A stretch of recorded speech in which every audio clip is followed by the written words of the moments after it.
তো মনে হয় মনি তুমি বাজার করো নাই। তুমি বাজার না হলে মুই রান্না করবো কি? রোমবার মাথাটা রান্না করবো। আলা ভালালের জামাই তোমার বিবাহ করার চাইতে ওই যে খরিদের লাগে ভাগ্য যে ভালো আছিল মোর, বুঝছো?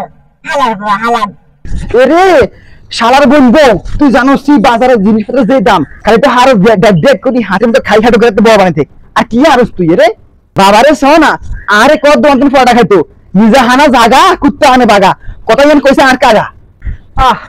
বাজারে যে সময় দোকানদারের টিয়াগুন দিই, সেই সময় মনে হয় কে যেন খাজুর কাঁটা দিই আর কলজরে বউ গুটি দিছে। আর তুই খালি কস বাজারে যান ঘরে হিয়ান নাই এরে, ও তার বউকে শরম লাগে তোরে বউ না কই? দরকার হলে নিজের জুতো দিয়ে নিজের গাড়ি দুটো বাড়ি দিই, হরক লাগলে করে হান মুখ দিয়ে এলাম, তারপরে তোর বউকে নয়, তোর বউকে শরম লাগে। এরে শতান, তুই নিজের জামাইরে ভাববেস না, ঘরে ঢুকে দৌড়াস সারাদিন ইয়ান নাই হিয়ান দো তেল নাই হলুদ নাই।